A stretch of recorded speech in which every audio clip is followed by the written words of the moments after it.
Հայաստան Ծառավոտի ուղիղ եթերում Դեմ Արտեմն է, բարև ձեզ։ Մինչ քաղաքական գործիչները եւ քաղաքագետները տարբեր հայտարարություններ են անում կապված այն հարցի հետ, արդյոք Հայաստանը անդամակցելով Մաքսային միությանը կկորցնի իր ինքնիշխանությունը, վերջին օրերին լուրջ մտահոգություններ են ձևավորվում այդ ինքնիշխանության կարևոր բաղադրիչի երկրի պետական լեզվի հետագա ճակատագրի շուրջ։ Անցած կիրակի օրը Հայաստանի ազգային ժողովում ծավալված քննարկումների ընթացքում Ռուսաստանի Պետդումայի падգամավորները հնչեցրել են Մաքսային միության անդամ երկրների համար ռուսաց լեզվի կարգավիճակի սահմանման հարցը, մասնավորապես Ռուսաստանի Պետդումայի ԱՊՀ-ի եվրասիական ինտեգրացման եւ հայրենակիցների հետ կապերի հարցերով հանձնաժողովի նախագահ Լեոնիդ Սլուցկին ասել է, թե Եվրասիական միությունում ռուսաց լեզուն պետք է դառնա, եթե ոչ բարձր կարգավիճակի, ապա առնվազն տեխնիկական կարգավիճակի լեզու, որովհետև բոլոր փաստաթղթերը, տնտեսական պայմանագրերը կլինեն ռուսերեն լեզվով։ Հայաստանի կրթության եւ գիտության նախարար Արմեն Աշոտյանն էլ Ռուսաստանի Գոլոս Ռոսիի ռադիոկայանին տված հարցազրույցում առաջարկել է հետևելով Եվրամիության օրինակին, որի անդամ բոլոր երկրների լեզուները համարվում են պաշտոնական, Մաքսային միությունում եւս ի թիվս այլ լեզուների հայոց լեզուն սահմանել որպես պաշտոնական, իսկ ռուսաց լեզուն որպես աշխատանքային լեզու։ Արդյոք ռուսաց լեզվի Մաքսային միությունում աշխատանքային լեզվի կարգավիճակի սահմանումը միտված է պարզապես աշխատանքային գործունեությունը ավելի արդյունավետ կազմակերպելուն, թե այն իր մեջ լուրջ վտանգներ է պարունակում Մաքսային միության անդամ երկրներում ռուսաց լեզվի դոմինանտության ամրագրմանը ի հաշիվ այդ երկրների ազգային պետական լեզուներին։ Այս հարցի շուրջ այսօր Դեմ Արտեմի տաղավարում զրուցելու են գրող կինոսցենարիստ Վահրամ Մարտիրոսյանը եւ Երևանի տեխնիկային թատրոնի գեղարվեստական ղեկավար Ռուբեն Բաբայանը։ Բարև ձեզ, շնորհակալ եմ մեր հրավերը ընդունելու համար։ Մենք ինչպես միշտ աշխատում ենք ուղիղ եթերում եւ իմ հյուրերին կարող եք ձեզ հուզող հարցերը ուղղել Facebook-ի եւ Twitter-ի միջոցով։ Եվ այսպես, պարոն Բաբայան, ես առաջարկում եմ հաղորդումը սկսենք այսօր արդեն մեծ դիտողներից հարցեր ունենք Արմենը։ Խնդրում եմ ձեզ կոնկրետ մեկնաբանել եւ գնահատել կրթության եւ գիտության նախարար Արմեն Աշոտյանի առաջարկը։ Միթե Հայաստանի կրթության նախարարի կողմից նման առաջարկ հնչեցնելը զավեշտ չէ։ Դուք ինչպես եք մեկնաբանում այդ առաջարկությունը։ Շատ կարծում շատ օրինաչափ է եւ շատ տրամաբանական է այն ամբողջ գործընթացի մեջ, որը հիմա տեղի է ունենում այս վերջի 2-3 ամսվա ընթացքում Հայաստանում։ Русерен մի լավ ասացված կա, потерявший голову по волосам не плачут։ Ջուրնմնող անձրևից չի վախենա։ Հայրեն տարբերակ անմիջապես։ Ես կարծում եմ, չի մասին է խոսքը գնում։ Նախ Սլուցկու համեմատությունը, թե չէ, կարծեմ Աշոտյանի համեմատությունը Եվրոմիության հետ, որտեղ բոլոր լեզուները պաշտոնական են, մի քիչ կոռեկտ չի, որտեղ Եվրոմիությունում բոլոր երկրները ունեն հավասար իրավունքներ։ Այս Մաքսային միությունում ուրեմն Օրուելի հայտնի վեպի պես բոլոր կենդանիները ունեն հավասար իրավունքներ, բայց կան կենդանիներ, որոնք ունեն ավելի հավասար իրավունքներ։ Մեզ Մաքսային միություն հրավիրել է կոնկրետ մի երկիրը, պարզ է, որ այդ երկիրը դոմինանտ է, պարզ է, որ այդ երկիրը պետք է թելադրի խաղի կանոնները, եւ եթե մտնում ենք այդ Մաքսային միություն, այդ ամեն ինչը հաշվի առնելով, նաեւ նույնիսկ մեր պաշտոնյաները, որոնք ասենք ասեն գովազդում են Մաքսային միություն մտնել, նրանք էլ չեն թաքցնում, որ կոնկրետ Ռուսաստանն է Հայաստանը բերում Մաքսային միություն, ոչ Բելոռուսը եւ ոչ էլ Ղազախստանը։ Ուրեմն նաեւ ենթադրվում է, որ պետք է ենթարկվենք այն խաղի կանոններին եւ այն օրենքներին, որը թելադրում է այդ երկիրը։ Եթե ընդդիմանում ենք այդ խաղի կանոններին, մենք պետք է ընդդիմանանք սկզբնակայլին Մաքսային միության մտնել։ Իսկ եթե մտնում ես, այստեղ արդեն բարի եղի ընդունես այդ բոլոր խաղի կանոնները։ Եվ այստեղ բացարձակապես կապ չունի, դա ասել է կրթության նախարարը, միգուցե կրթության նախարարը նույնիսկ փորձել է մի քիչ ավելի մեղմել այն թելադրանքները, որոնք գալիս են վերևից։ Մենք սա էլ լավ գիտենք սովետական միության պատմությունով, ինչպես մեր ղեկավարները փորձում են մի քիչ մեղմել, մի քիչ ավելի հային բարենպաստ պայմաններ ստեղծել, սա ուրիշ համակարգ է։ Մենք այլևս չենք դիտվելու որպես անկախ պետություն։ Ելնելով սրանից մենք պետք է պարտավոր ենք ընդունել այն բոլոր կանոնները, որոնք մեզ թելադրելու են։ Կարծում եմ այսպես է պետք է ընդունել։ Թե ինչի կհանգեցնի կոնկրետ լեզվի մասով կանոնի ընդունումը քիչ անց, հիմա լսենք պարոն Մարտիրոսյանին, դուք ինչպես եք մեկնաբանում։ Ինձ համար ճիշտն ասած զարմանալի չի այդ հայտարարությունը, որովհետև թեկուզ եւ մանրուք էր, բայց երբ որ «Что где когда» խաղին ինչը երբ որտեղ, բայց հենց «Что где когда» վերնագրով էր գնում Արմենիա հեռուստատեսությունում եւ Աշոտյանը մի շարք այլ պաշտոնյաների, չինովնիկների հետ միասին գնաց մասնակցելու ռուսերեն լեզվով այդ խաղին, դա ցույց էր տալիս, թե ինչ խաղեր են մտադիր խաղալ իշխանությունները։ Ես կարծում եմ, որ բոլորը հիմա շատերը իրենց թաթիկները շփում են իրար, թե վայ, ես ինչ լավ եղավ, էլի կսկսենք ռուսերեն խոսել, էլի մենք կլինենք, այսպես ասեմ, բարձր խավի ներկայացուցիչներ, որ կլինեն ավելի մերձ կենտրոնին, ավելի մերձ ցարին, Զորի Բալայանի սիրած եւ այլն եւ այլն։ Այստեղ այդ մարդկանց հոգեբանության հարցն է։ Ասենք ես օրինակ կրթության նախարարի դիրքերից ելնելով առաջարկ կանեի, որ լեզուները լինեին ռոտացիոն սկզբունքով աշխատանքային լեզուները։ Հայտնի է, որ ռուսները, ասենք, աչքի են ընկնում լեզու չիմանալով, բացի իրենց ռուսերենից։ Ասենք անգլերենը հիմա քիչ թե շատ տարածվել է խոշոր քաղաքներում, մնացած տեղերում ռուսերենից բացի ուրիշ բան չգիտեն։ Օրինակ 5 տարին մեկ աշխատանքային լեզուն փոխվի։ Եվ դա առիթ հանդիսանա, որ մյուս ամեն երկիր սովորի մյուս երկրի լեզուն, գոնե այն մարդիկ, ովքեր որ ակտիվորեն ներգրավված են, ինչը որ չեն սովորի թարգմանության միջոցով իրականացվի, փառք Աստծո հիմա կա համացանցը եւ այլ գործիքներ, եւ սա կլինի մեր լեզվի կարգավիճակի իրական բարձրացում։ Դա կլինի նաեւ ռուսերենի կարգավիճակի իրական բարձրացում, բելարուսերենի կարգավիճակի իրական բարձրացում, ղազախերենի կարգավիճակի իրական բարձրացում այդ միության մեջ։ Սա կնշանակի, որ այս մարդիկ իսկապես անկախ երկրի ներկայացուցիչներ են, եթե այսպիսի առաջարկ անեն։ Իսկ հիմա իրենց ասենք ձեռք է տալիս, որ գնան Մոսկվա ու ասեն, վայ, как хорошо вы говорите по-русски, господин Աշոտյան, я просто поражена, հաստատ ասողա ցանկալիա, որ աղջիկ ելնի, я поражена вашим русским языком։ Բայց իրատեսական եք համարում 5 տարին մեկ ռոտացիոն ձեր նշած տարբերակը, 5 տարին մեկ այդ ամբողջ փաստաթղթային բազան փոփոխել աշխատանքային եւ այդ Այո, շատ իրական եմ համարում եւ կարծում եմ, որ այդպիսի նախադեպեր կան, այսինքն ինչ որ ժամանակ Հայաստանում Այդպիսի նախադեպ կարող եք նշել որևէ։ Դե նույն սովետական միությունում ինչ որ ժամանակ անցել են ռուսերեն լեզվի, չէ՞։ Հա, հիմա էլ թող 5 տարին մեկ անցնեն մի ուրիշ լեզվի, կամ ասենք Եվրամիությունում աշխատանքային լեզուները մի քանիսն են, այդ աշխատանքային լեզուները բնականաբար ասենք մի մասը տիրապետել է դրանց, մի մասը չի տիրապետել, հետո սկսել են տիրապետել։ Բայց քանի որ այնտեղ ասենք երկրների թիվը, լեզուների թիվը ավելի շատ է, մի խոսքով Եվրամիությունը իրենց խնդիրն է։ Ես գիտեմ, որ Եվրամիությունում ազգային ինքնության եւ ազգային ինքնությունների հանդեպ ինչ հսկայական հոգատարություն կա։ Ասենք Ֆրանսիայում արաբների ինքնության հանդեպ կամ իրենց իսլամական մուսուլմանական կրոնի որպես ինքնության բաղադրիչի հանդեպ ինչ հսկայական ուշադրություն կա։ Ես ուզում եմ, որ մի որոշ ուշադրություններ այստեղ լինի։ Ազգային ինքնության հանդեպ Եվրամիությունում ուշադրության հետ կապված նախորդին տեղեկատվություն հրապարակվեց ռուսական լրատվամիջոցներում, որ ԵԽ նախագահ Հերման վան Ռոմպոյը ասել էր, որ պետք է ուրեմն պատմության աղբանոցը նետվեն այնպիսի հասկացություններ, ինչպիսիք են հայրենիք, ժողովուրդ եւ ազգային ինքնություն։ Քիչ առաջ ասացիք, որ Եվրոպայում ազգային ինքնությունը արժևորվում է։ Ինչով եք դուք դա բացատրում։ Ես չեմ հավատում ռուսական լրատվամիջոցներին, որովհետև համացանցով շրջում էր մի տեսահոլովակ ռուսական աղբյուրներից վերցրած,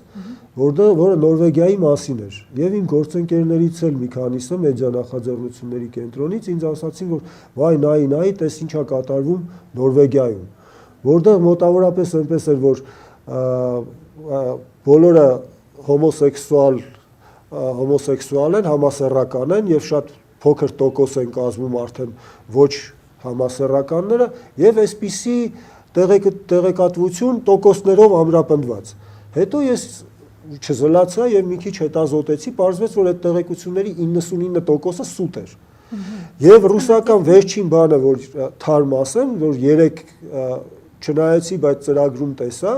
որ ռուսական ալիքներից մեկով, կարծեմ RTR-ով, ուրեմն ռուսական դեսպոտիզմի մասին սև PR-ի հերքումներ։ Ուրեմն հիմա սկսել են սրբագրել իրենց պատմությունը։ Ռուսական ցարիզմը միշտ եղել է հետադեմ երկիր Եվրոպայում։ Հիմա սկսել են բան անել, արդարացնել, չէ, իրականում որ ասում են ժանդարմ Եվրոպայի ժանդարմը, դա ճիշտ չի, այն մյուս բանը ճիշտ չի։ Այնց ոնց որ իրանք են աշխատում, ռուսական հեռուստաեթերը հեղեղված է 1941-ից 45 թվականի պատերազմների մասին ֆիլմերով, հաղորդումներով, տոներով, որոնք նշում են 63-ամյակը, 4-ամյակը, 5-ամյակը, 6-ամյակը, որովհետև իրենք ուրիշ բան չունեն տոնելու։ Իրենց ներկան ողբերգական վիճակում է։ Իրենց ներկայի վիճակագրությունը կարող է որպես սարսափի ֆիլմ մատուցվել ամեն օր։ Դրա համար ես ռուսական լրատվամիջոցների տեղեկատվությանը նախ չեմ հավատում, հետո ասենք, եթե շատ պնդողներ լինեն, որ դա ճիշտ է, կստուգեմ, նոր կտեսնեմ։ Պարզե շնորհակալություն, այն քիչ առաջ նշեցիք, որ ինչպիսի հսկայական աշխատանք է տարվում, հա, ռուսական պետության կողմից սեփական պատմությունը սրբագրելու եւ տարբեր տոներ նշելու ուղղությամբ եւ այդ ձեր ասած ազգային ինքնությունը, նաեւ լեզվի հետ կապված հարցերում ազգային ինքնությունը չէ, ազգային շովինիզմը բորբոքելու։ Լավ, ի՞նչն է խանգարում, որ մենք այդ ուղղությամբ ավելի լուրջ քայլեր անենք, հենց թեկուզ լեզվի հայերեն լեզուն անաղարտ պահելու հետ կապված։ Ոչ մի բան չի խանգարում։ Մեր մտածողությունն է խանգարում, ընդ որում ասեմ, որ մենք ավելի, սա ոչ միայն լեզվի պատմության նկատմամբ, մենք ավելի շատ դեկլարացիաներ, քան իրական գործ սիրող ժողովուրդ ենք։ Մենք ավելի շատ քարտեզ, քան հայրենիք սիրող ժողովուրդ ենք։ Նույն լեզվի վերաբերյալ այն արձագանք, որ այսօր կա, բարդություններով պայմանավորված արձագանք է եւ ունի իր ռեալ հիմնավորումը։ Սա գալիս է նրանից, որ մենք իսկապես անկախ պետություն չենք։ Վահրամը կհիշի 91 թվականին մենք երկուսով Վիլնյուսում էինք, Լիտվայում էինք, այնտեղ տեղի էր ունենում անկախության հանրաքվեն եւ շատ դժվար էր ռուսերեն շփվել լիտովացիների հետ։ Նրանք անկախ չէին, նրանք գնում էին դեպի անկախություն եւ բոլոր նման էլեմենտները շատ կարեւոր էին իրենց համար։ 10 տարի հետո ես եղա նույն Վիլնյուսում։ Շատ հանգիստ շփումներ ռուսերենը բիզնեսի լեզու, որտեղ մտնում են տուրիստներ եւ այլն, վախ չկա, պրոբլեմ չկա, որ կկորչի ազգային ինքնությունը, որտեղ կա պետականություն, կա պետություն, որը պարտավոր է այդ ամենը պահպանել։ Մեր վախը գալիս է նրանից, որ մենք պետականության կորուստն ենք տեսնում ենք կորուստը այն կարևոր մարմնի, որ պետք է դա պահպանի, որտեղ լեզվի պահպանությունը չի կարող դրվել անհատների կամ ինչ-որ ինստիտուտների վրա։ Դա պետության առաջնահերթ խնդիրն է։ Ինչպես կատարել այդ խնդիրը, այստեղ մենք կարող ենք բանավիճել ինչքան ասենք։ Օրինակ ես համարում եմ, որ հայոց լեզվին շատ մեծ վնաս են հասցնում նրանք, ովքեր օրթոդոքսի ձևով փորձում են պահպանել կոնսերվատիվ ձև այդ լեզվի, որոնք մոռանում են, որ լեզուն շատ կենթանի առողջ մարմին է, մշտապես նոր, այսպես ասած, գետակներ ընդունելով օվկիանոսի պես։ Հատուկ մարդիկ են եւ կարծում եմ այդ մարդկանց հարությունը չի էլ ճանաչում, այստեղ քո ասացի մեջ Ռուբեն, ես մի վտանգ եմ տեսնում, որ այդպիսի օրինակներ կան, ինչ որ զավեշտական, ասենք ինքնագմփոցա չգիտեմ ինչ, իբր շամպայնը այդպես թարգմանելու առաջարկ է եղել կամ փրփրադմփիկ կամ իբր այդպիսի որոշում ընդունվել է։ Դրանք բոլորը վաղուց հնացած, այսպես ասեմ, փոստեր են։ Այսինքն կարող է մի քանի հոգի կան, քո ասած ուղղափառ լեզվամոլներ, բայց իրենք այսօր ազդեցություն չունեն հասարակության վրա, հանրության վրա, ազդեցություն ունեն հեռուստատեսությունները và բոլոր կենթանի խոսքը, որը հնչում է։ Այսինքն այս վտանգը մի անգամ էլ կարծեմ հմեկով մի հաղորդում կա, որ Նարեկ Տուրյանն է վարում,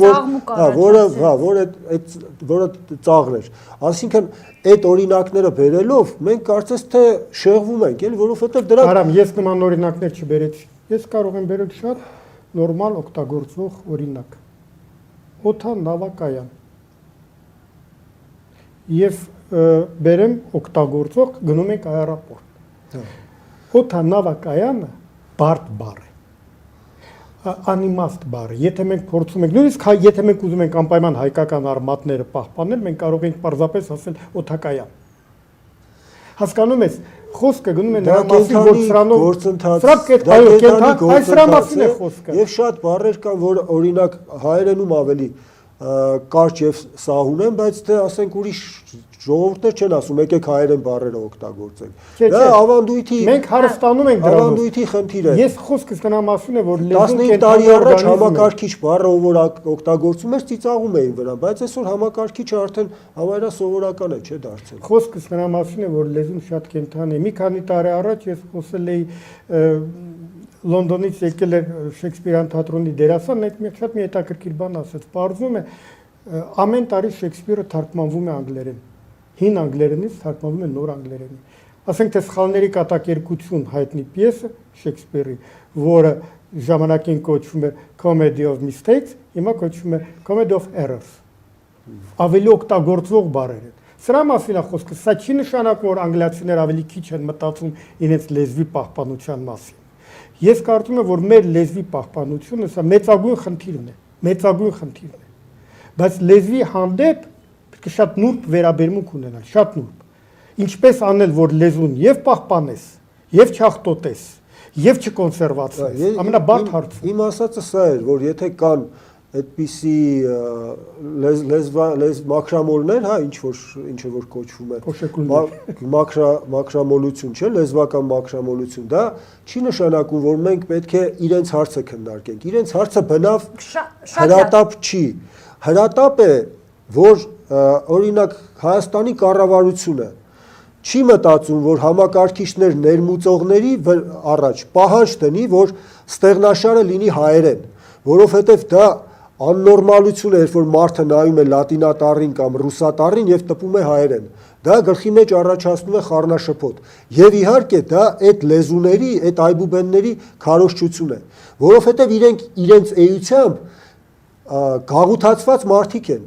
Աշոտյանը ներկայացնում է նեո-գաղութատիրական վիճակը Հայաստանի, նոր գաղութատիրական վիճակը։ Տիգրան Սարգսյանի մտքով չի անցնի, որովհետև ինքը այդ նոր գաղութատիրական Հայաստանի վարչապետն է։ Իր մտքով դրա համար չի անցնում, որովհետև դա շատ հասարակ բան է։ Հայաստան այս տարիների ընթացքում տասնյակ հազարավոր համակարգիչներ են ներմուծվել եւ տասնյակ հազարավոր համակարգիչներ դեռ ներմուծվելու են։ Եվ սա հասարակ մի բան է, այսինքն ինչի համար եմ շեշտում, բիզնեսի տեսանկյունից արտադրողների համար դա չնչին խնդիր է, որ մեծ պատվերը ստանում են եւ դա անեն ստեղնաշարը տան։ Այսօր մեր համացանցում, որը ամենաակտիվ եռացող ուրեմն բանավիճային հարթակն է եւ ընդհանրապես ինտերակտիվ հարթակն է, այդտեղ, չգիտեմ, երևի 70-80%-ը լատինատառ է գրվում։ Մեսրոպ Մաշտոցը գերեզմանում շուռ կգա, որովհետև տառերը հնարվեցին, որպեսզի տեխնոլոգիական խնդիրների հետ կապված չի, դա քաղաքական կամքի հետ է կապված։ Այբուբենը հնարվեց, որպեսզի մենք ձեռք բերենք անկախություն ասորերենից եւ հունարենից, որոնք այն ժամանակ նույնքան շատ ավելի մշակված լեզուներ էին, քան հայերենը։ Այն ժամանակվա հունարենը շատ ավելի կարևոր լեզու էր աշխարհում, քան այսօրվա ռուսերենը, որովհետև 1000 տարվա մշակույթ կար հունական եւ էլլենական աշխարհը կար գոյություն ուներ։ Այսինքն այդ դիմադրությունը, այդ քո տղայությունը պետքա ցույց տաս, որ գիտեք ինչ, այս իմ երկիրն է, այս երկրում այս օրենքներն են գործում, այս լեզուն է հնչում, այս բառերն են հնչում եւ այս բառերն են գեղեցիկ։ Ոչ թե այն ինչ որ ORT-ով լսում ենք ու դրա վրա ծիծաղում ենք կամ լաց ենք լինում։ Քաղաքական կամքի հետ կապված մենք տեսնում ենք հակառակ տենդենսը, երբ օրինակ սեպտեմբերի 3-ի հայտարարությունից ընդամենը 3 օր անց արդեն ազգային ժողովում պետեկամուտների ներկայացուցիչը փորձ արեց լեզուն ռուսերենով ներկայացնել։ Նման դրսևորում եղավ հոկտեմբերի 30-ին հապկնիստի ժամանակ, նաև Հայաստանի վարչապետ Ասուլիսում հիշում եք Խրիստենկոյի հետ ռուսերենով։ Եվ կլինի էլի։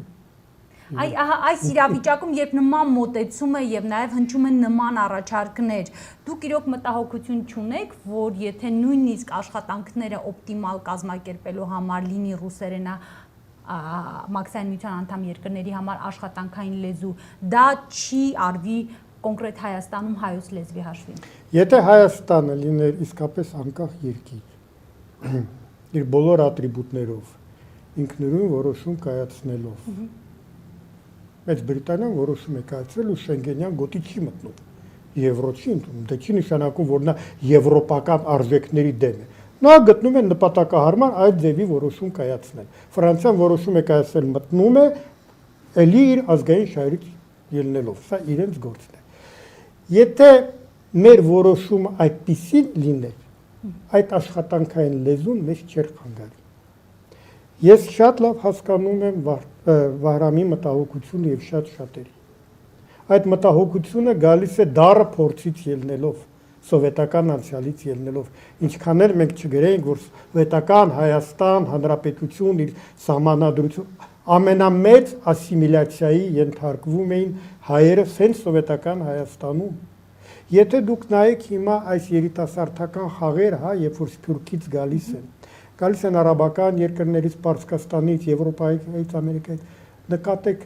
որ միայն Ռուսաստանից եկած հայերն են, որ հայերեն չեն խոսում հիմնականում, չնայած սրանք վերջերս գնացածներն են, 10-20 տարի առաջ, հայերը ամենաարագ ասիմիլյացիային ենթարկվում ռուսական մթնոլորտում, սա պետք է հաշվի առնել, սա վտանգ է իսկապես։ Իրեմ ասում, եթե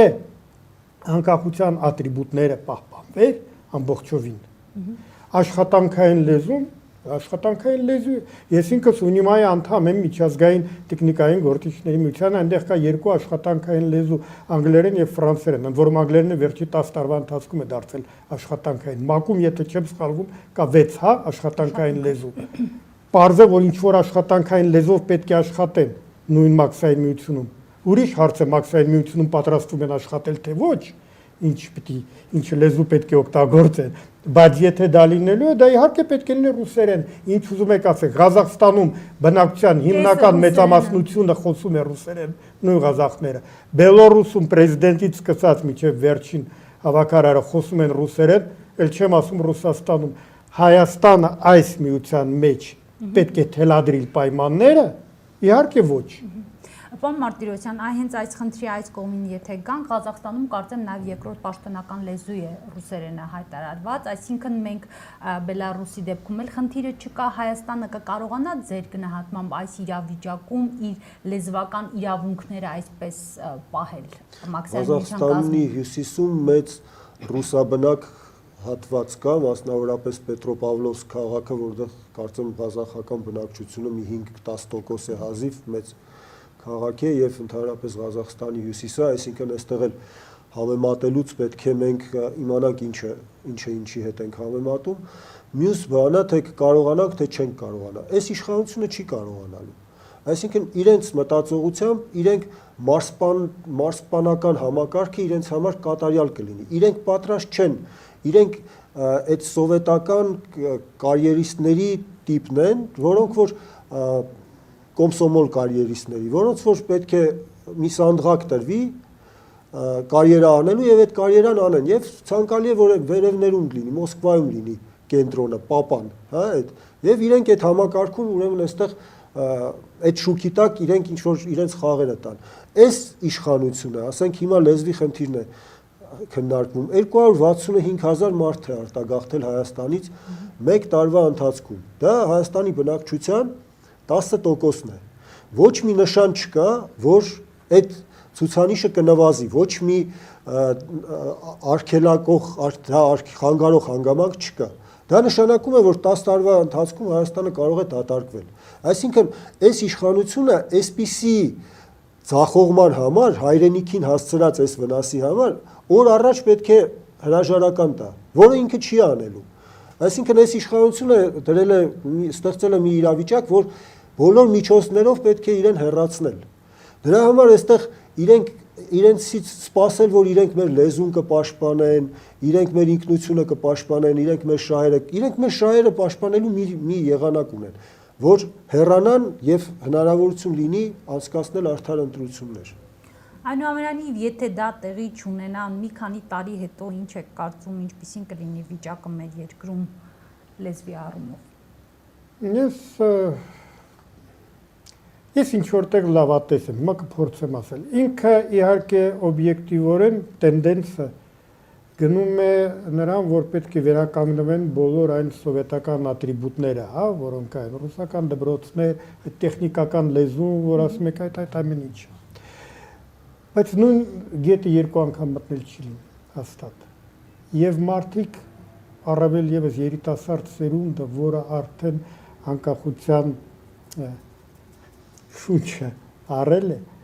համը զգացել է, կարծում եմ թույլ չի տա։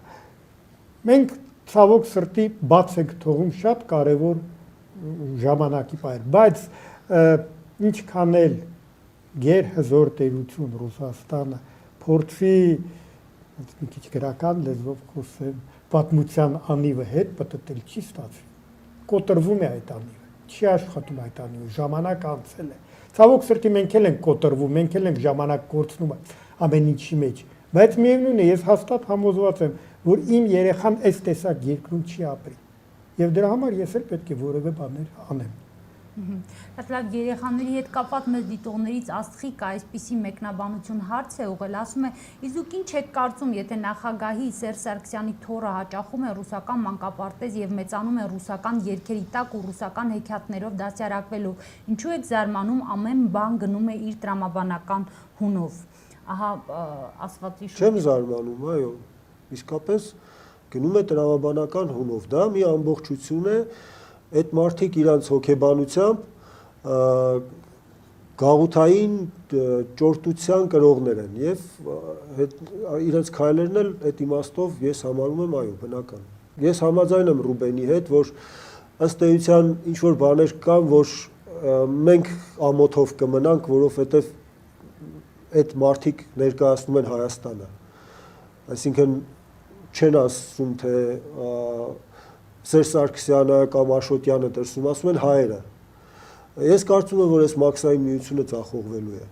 որովհետև հենց ռուսական տնտեսությունը այսօր սարսափելի խնդիրներ ունի, բանկերի սնանկացման մեծ բանկերը սնանկանում են, այս տնտեսական կոլապս կարող է տեղի ունենալ։ Մյուս կողմից այդ իր ագահությունը, ասենք նույնիսկ լիբերալ թևի մարդիկ հայտարարում են Գայդարի կենտրոնը նկատի ունեն, որ Ռուսաստանին 40 միլիոն միգրանտ է պետք եւ ամենա իրենց համար ընդունելի միսը ներողություն այս բառի համար, բայց հայերն են, որ քրիստոնյա են, հեշտ են ուծացվում։ Ուրեմն այս գործընթացները իրենք փորձելու են անել, բայց քանի որ իրենց ամբողջ համակարգը ճգնաժամի մեջ է, այդ ռուսական կոռուպցիոն համակարգը եւ հումքային տնտեսությունը չի կարող մրցունակ լինել, այս մաքսային միությունը ձախողվելու է եւ ըստ էության մենք այդ իմաստով շանս ունենանք եւս մի քանի տարվա շանս ունենանք իրավիճակը փոխելու, բայց ընդհանուր առմամբ ամեն ինչ տանում է դեպի կործանում։ Ես չեմ վախենում այս բառը ասել, որովհետեւ պետք է իրականության երեսին նայենք մենք։ Լավ, շնորհակալություն, մեր ժամանակը սպառվեց, շնորհակալություն այսօրվա զրույցի համար, հիշեցնեմ, որ Դեմարդեմի տաղավարում զրուցում էին Վահրամ Մարտիրոսյանը եւ Ռուբեն Բաբայանը, ցտեսություն։